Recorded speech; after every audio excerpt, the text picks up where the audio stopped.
Welcome to episode 103 of the AskWeldon show. I'm here still in Berlin and I have a couple things to talk about in this episode. First of all, I'm not wearing a hat because I actually did my hair today, so I don't need to wear a hat. I have this haircut, but I never style my hair because I hate walking around all day with gel on or mousse or wax or whatever's in my hair right now. So if you have any product that you recommend that you just think is really natural feeling and awesome and works for you, please tell me down below. Okay, second thing is it's night outside, so sorry about that. I usually try to film during the day, so it's nice and bright and shiny, but not today. And thirdly, I'm gonna make another video not related to Ask Weldon that I'm gonna cover a bunch of interesting topics in.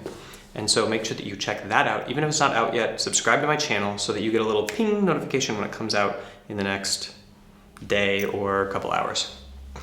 Is it better to try to take tower as Ryze mid than roam, or focus more on roaming when you have ult up by James Kittle 69?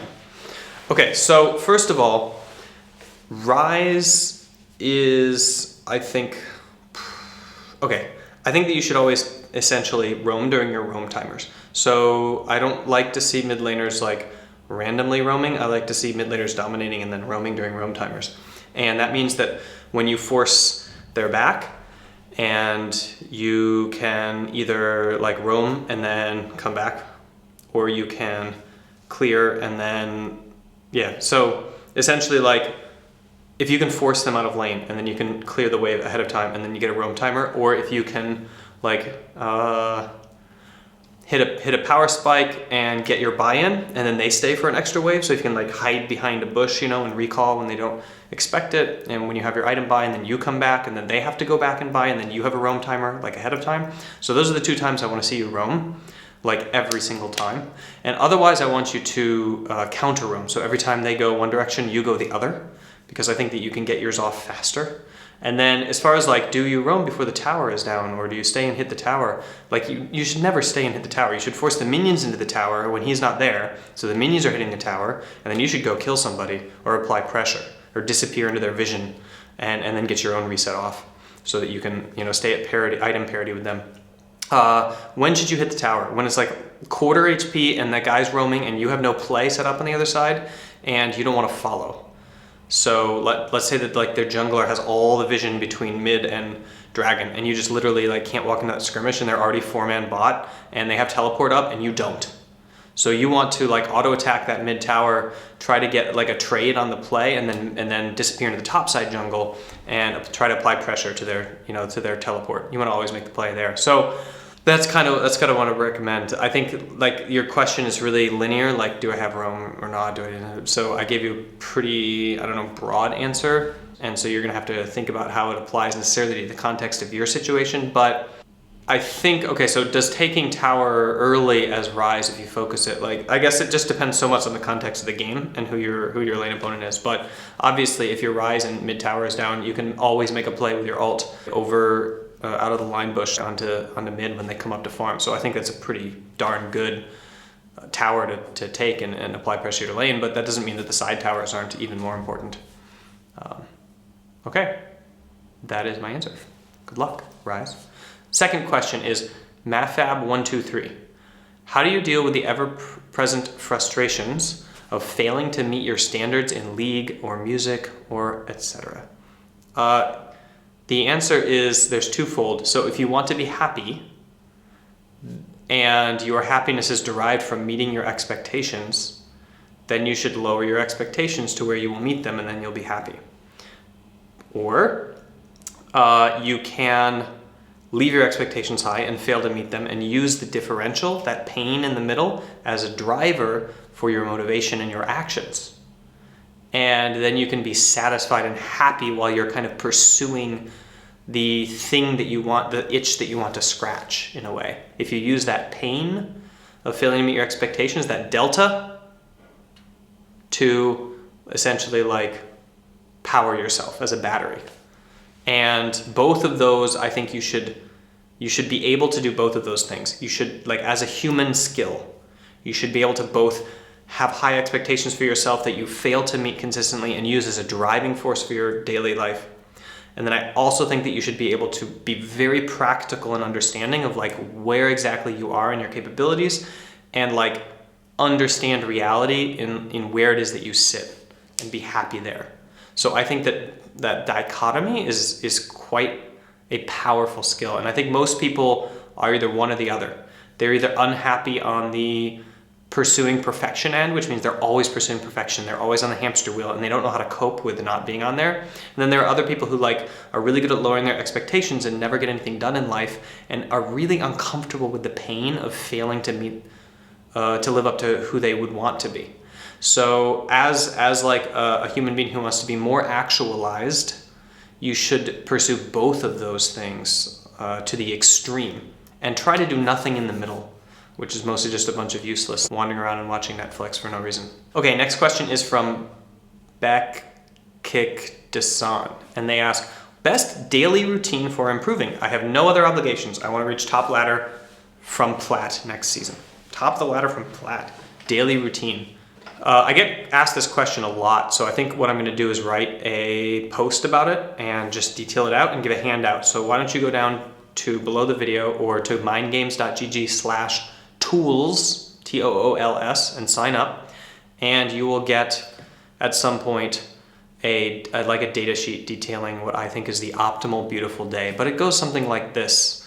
You wake up and you do your morning routine, which if you go to mindgames.gg/mornings, no, it's down right now. It's down. But if you search like my morning routine video, it's like Mind Games TV episode something or other early back on my YouTube channel. I go through like the perfect morning routine. So watch that video, and I'll make another one, like an updated version of it soon.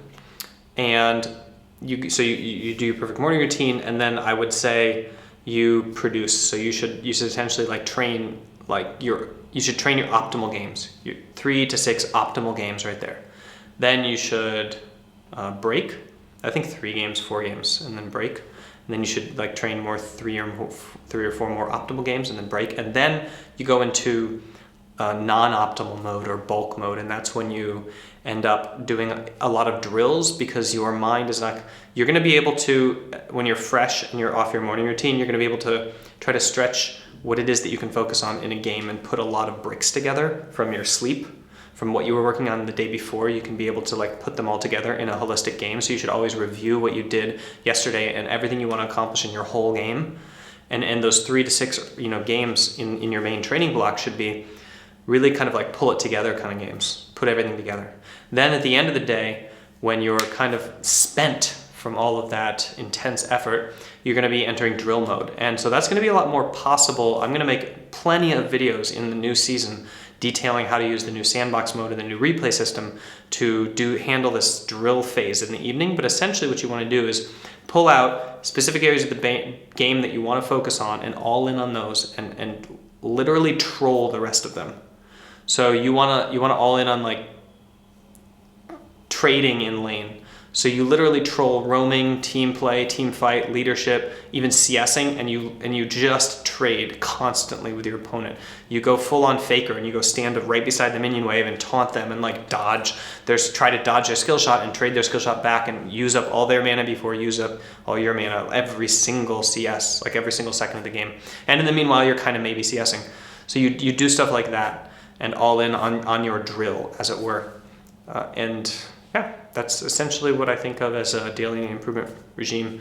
Obviously, you need to be doing in between each of those games, you need to be doing replays, and you need to do physical maintenance. You need to take at least 5 to 15 minutes of break between every single game, minimum, standing, to do your review and to walk around and to get your body moving and your cells activated and everything like that. That's my suggestion. Good luck. Hope you hit top of the ladder. Next question is from the Arden West. And he or she asked, my question was way longer than 140 characters, so I DM'd you. All right, I'm calling you out, the Arden West. The reason that I take Twitter questions, which are limited to 140 characters, is because it forces the questioner to take all of their hundreds and millions and thousands of ideas and condense it down to a single essence, a single question. So the act of doing that work and thinking about it and refining it and really coming to the core of what you want to know is part of wondering, like identifying your question. It's part of the growth process of like identifying exactly the one thing you want to know. It's another reason that when people spam 70 questions to me, I only answer 1 or 2 of them, because what they're really doing is not understanding the key factor of their life that they are in pursuit of and that they really want to know.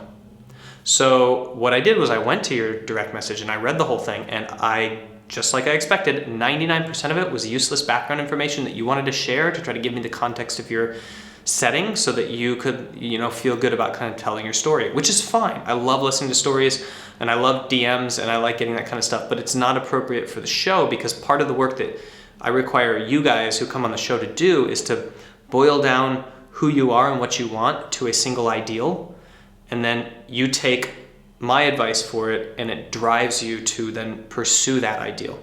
So what I did was I boiled down your DM to this, and you will see why you didn't have to send me like a full paragraph of text. Here was your question. Do you think esports will continue to grow? And do you think the need for a psychologist will as well? That's less than 140 characters. You could have Twittered it. So, okay. Question is, do you think esports will continue to grow, and do you think the need for a psychologist will as well? Yes, I think esports will continue to grow, and I'll make a whole video about that. And then, do you think the need for a psychologist will as well? No, because it'll be just like pro sport. So pro sport has grown. Pro sport is massive. It's an entertainment industry that spans the globe. It has a 4-year, like every 4 years, every 2 years, we have these massive Olympic contests, celebrating every single country on earth and every single sport you can imagine. And it's just a labor market thing. Like, there are less than 300 professional teams in the world. And when it grows massively, there will be maybe 600 professional teams in the world. And there's 600 sports psychologists out of 4 billion people, or however many people live on the earth now, 7 billion. So yes, the need for a sports psychologist will grow slightly, but it's kind of like CSI. You remember when all those CSI, no, you don't remember this, but CSI shows, like crime scene investigator shows, went crazy in the mid 2000s, 2002 up to like 2010. And it became this massive, there was this massive influx. My mother-in-law was teaching like the biological sciences of like crime scene investigation, that kind of stuff. And she was working as like an assistant to the CSI and, or the guy who did autopsies, for the police and stuff like that in Terre Haute, Indiana, and most of Indiana. And the problem is that there's like a CSI person for North and South Dakota. There's like one CSI person for Indiana, and he borrows a lot of work from Illinois sometimes.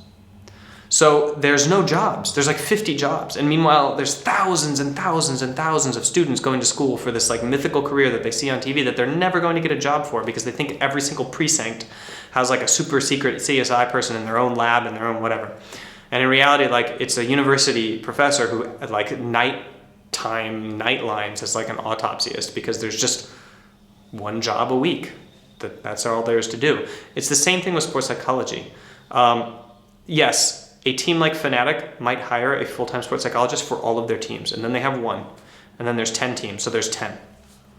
But there's going to be thousands and thousands and thousands of in the labor market, and there's only going to be 10 of them that have a job, and everybody else is not going to have a job. There's going to be no jobs, okay? Because the challenger teams are not going to hire them because there's no money there. That's what pro sport is, where the money is, and everything below that is volunteer and amateur sport, or youth development, or various different levels in which you're going to be doing not elite performance psychology.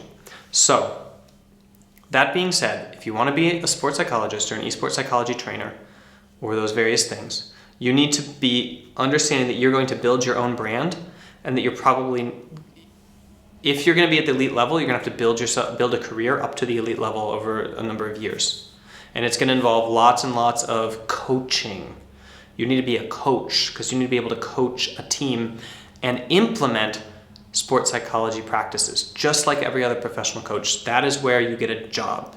And that's where there's going to be actual pay below the pro level, is in the coaching position. So you need to be a coach who can implement sports psychology techniques in your coaching. And that is what you should focus on.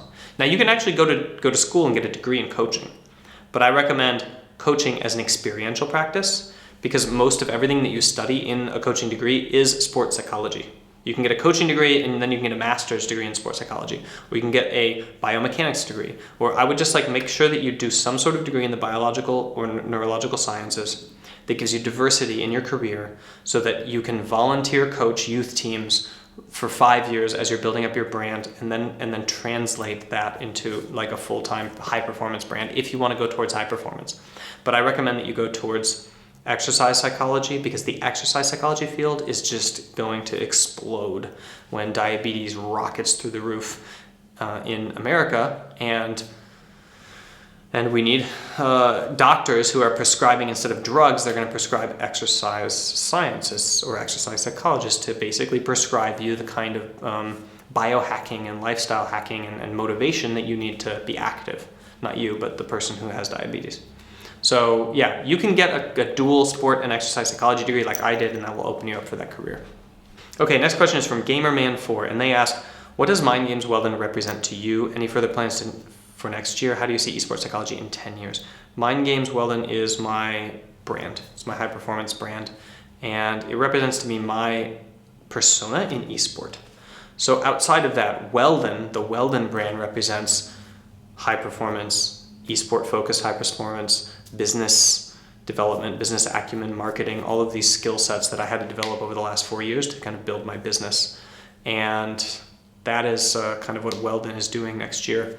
And do you think the need for a sports psychologist? Oh, how do you see esports psychology in 10 years? I kind of talked about this in the previous question. That's why I've lumped these two together.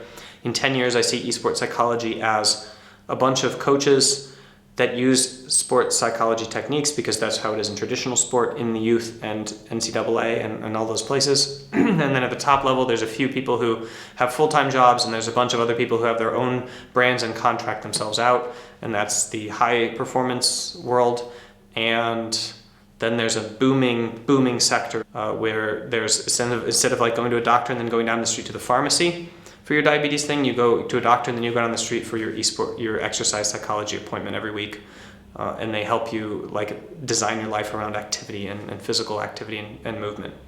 So I see sports psychology or esports psychology developing the same way that sports psychology did in professional sport, and it's going to parallel it almost exactly, because it's that way, because that's how the money is. And in esport, money is going to be approximately the same as in sport.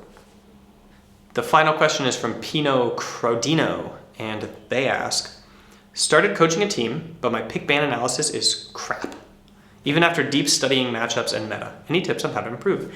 Yes, I do. I have some tips on how to improve. So when you're doing pick and ban, you are building a composition, and you're building a composition into their composition. So there's a couple axioms that you need to hold true to. First of all, you want to design the easiest composition in the game to win with, always. You always want to design the number one easiest to win condition, which is usually a mix of early game power, mid game power, late game power. So you want to have some scaling. That's kind of like a mythological term. But you don't want to pick like a full early game comp and a bunch of champions that don't have any damage later. So you want to pick like, enough so that you have some late game power in team fighting. You want to have engage. You want to have some mid game power. You want to have some early game power.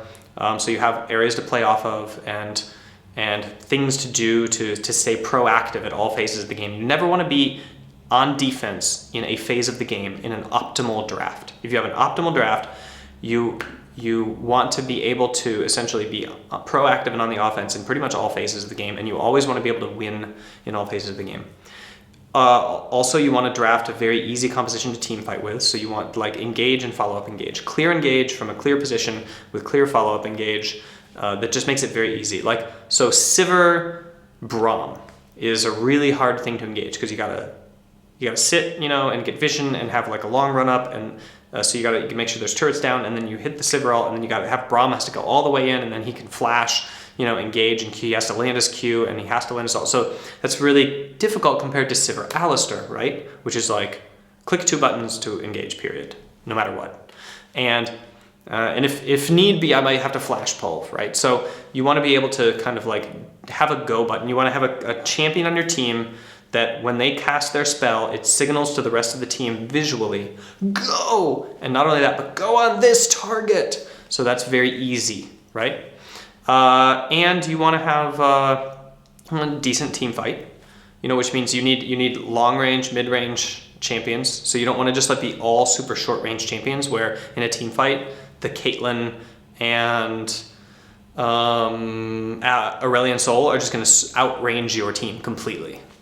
And your team of, I don't know, who's the snake lady? Cassiopeia and let's go with even shorter, Quinn is just going to run around oh my god, I can't reach anybody, and so yeah. So pay attention to the range, and pay attention to the damage spread. Obviously you want to have a nice little mixture of damage spread. I think you can go more heavy AD usually than AP, but you don't want to go overload on the AP because it's much easier to counter, and then you don't have you don't build as much AP shred as you can build armor shred and stuff like that for the AD carries, who are always going to be able to kill tanks or squishies that build armor at later stages of the game. So pay attention to those axioms and develop your own. So essentially what I want you to do is after every single game, you ask your players what felt easy, what felt hard. And you take all of the axioms that I just talked about and you build upon your compositions that you have. You say okay, so we played this composition. What was easy? What was hard? What was hard to engage? Okay, well, what if we traded out this champion for this other meta champion? Would it be easier to engage in this composition? Okay, great. So then you build these compositions that are revolving around core elements. For example, the Cassio Jhin composition, that everybody was playing, where it's Cassiopeia and Jhin together in one composition. Then you throw out the W and anybody who walks across it gets Jhin attacked, and it's really long range and really short range and just really impressive. Or Aurelion Sol composition, where you have just Aurelion Sol and then the composition around that champion. And you build on all these insertable champions that can do kind of the same thing, but if they pick one, then you have the other, or if they're banned, then you have at least an option. And you build those compositions and you refine them through training. So after every single match with your team, you go through what was easy and what was hard, and you develop new axioms. And then you hold your team to those axioms. You say, okay, we decided that in this position in bot lane, when they pick these two champions, that this is the counter. And so we're going to pick it in this game, we're going to try it, and we're going to see if it violates, if the fact that they picked a crazy mid laner, makes it hard to play and we need to change something. And then you do that. And so you constantly evolve. And I recommend writing all of these down so that you have kind of a database of the rules that you use to draft by, and you hold to them. And you can even buy a set of cards. So I bought Parth a set of drafting cards. I have my own set of drafting cards, and you can use them to kind of build little compositions. But of course you can do this online too. And you can essentially build these kinds of compositions that your team plays over and over and over again with little interchangeable champions. And that is the key to success at pretty much all levels of the game until you start getting countered. But you're not going to be playing against teams that know what you play and specifically ban and pick to counter you. You're going to be playing against teams that have no clue what you're going to play. So usually. So what I recommend is getting really, really, really good at a single composition and just with interchangeable champions in those roles. And you ask the team, what is our goal? Is our goal to win, or is it to have fun? And if it's to have fun, then you get really good at a composition, then you do another one, and then you have 2 compositions, then you do another one, then you have 3 compositions. But if your goal is to win, then you just keep training the same comp over and over and over again. And it has to be the best comp in the game, right? And usually the game revolves around a platonic ideal, where in most metas there is a platonic ideal, meaning a theoretical perfection, for the best comp ever, and everything else is substandard to that, or it's a counter thing. Very few metas there's a rock, paper, scissors environment where you need to learn at least 2 of them. You need to learn the rock and the paper. So if they pick scissors, you can pick rock, and if they pick paper, then you can pick rock, or then you can pick scissors. You have to kind of learn all 3, but that's very, very uncommon. Usually it's this is almost strictly better, and maybe it's weak a little bit, but it's not. And then the number one thing I recommend is that you always design a composition that can win when you're behind early. So if you're 2,000 gold down at 20 minutes, can you still win the game? That's a really important thing to ask Every single time you finish a game, you ask your team, hey, if we were down 2K gold at 20 minutes, could we have won? Even if you won the game. And if you lost the game, analyze why and find out, is it compositional or was it execution? Because it's really important to have hope. And if you design a composition that always has hope, then your team will always be fighting and they'll always be believing in that fight. And that is like something that you can take away from your team in the design process, in the drafting process. You can literally destroy their hope before the game even starts. And that is a very sad place to be as a player, to play those games. They're hard to play. So that is my advice to you. Find laws, write them down, ask your team about them, and refine your axioms after every single match. Build a composition that is core and solid, that is strong in the meta, train it over and over and over again, and make sure that it always gives your team hope to pick that. Thanks, and I will see you guys next time.